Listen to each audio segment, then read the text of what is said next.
नमस्कार, मैं शालिनी और आप देख रहे हैं इन्फो इम्पैक्ट, आम जनों की आवाज। आइए बढ़ते हैं आज की बड़ी खबरों की ओर। हिंदू और मुस्लिम चंद्रबाबू नायडू की दो आंखें हैं।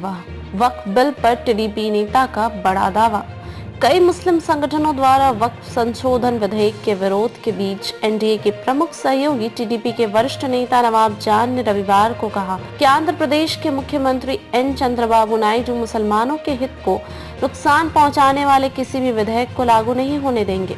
दिल्ली के इंदिरा गांधी इंडोर स्टेडियम में जमीयत उलेमाए हिंद द्वारा आयोजित संविधान बचाओ सम्मेलन को संबोधित करते हुए नवाब जान ने वक्फ संशोधन विधेयक 2024 को संसद में पारित होने से रोकने के लिए सभी से एक साथ आने का आग्रह किया।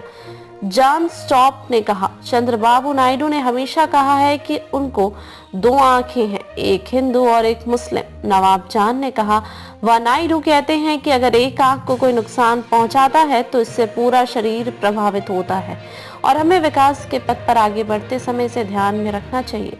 तेलुगु देशम पार्टी के वरिष्ठ मुस्लिम नेता ने कहा, चंद्रबाबू नायडू के शासन में मुसलमानों को जो लाभ मिला वह देश की आजादी के बाद से अभूतपूर्व है। चंद्रबाबू एक धर्मनिरपेक्ष मानसिकता के व्यक्ति हैं। हमारे मुख्यमंत्री मुसलमानों को नुकसान पहुंचाने वाले विधेयक को लागू नहीं होने देंगे। चंद्रबाबू के कारण ही वक्फ बिल जेपीसी में पहुंचा, टीडीपी नेता ने कहा। टीडीपी नेता ने दावा किया कि वक्फ संशोधन विधेयक को संसद की संयुक्त समिति जेपीसी को भेजना केवल नायडू के कारण ही संभव हो सका।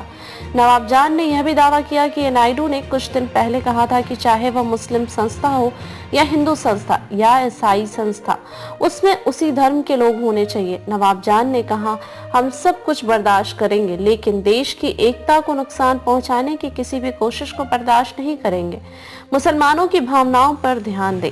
नायडू नीतीश जमीयत बता दें कि भारतीय जनता पार्टी भाजपा के पास लोकसभा में बहुमत नहीं है और केंद्र में उसकी सरकार टीडीपी और जनता दल यू जैसी अन्य पार्टियों के समर्थन पर निर्भर है। वक्फ संशोधन विधेयक के खिलाफ अपना अभियान तेज करते हुए जमीयत उलेमा हिंद ने रविवार को चंद्रबाबू नायडू और नीतीश कुमार से इस मामले पर मुसलमानों की भावनाओं पर ध्यान देने का आग्रह किया। जमीयत ने कहा कि एनडीए के भीतर धर्मनिरपेक्ष होने का दावा करने वाली पार्टियों को इस खतरनाक कानून का समर्थन करने से खुद को दूर रखना चाहिए।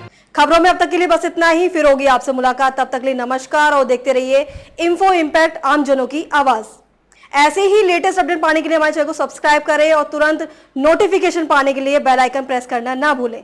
यदि आप हमें फेसबुक या इंस्टाग्राम के माध्यम से देख रहे हैं तो हमारे पेज को फॉलो जरूर करें। धन्यवाद।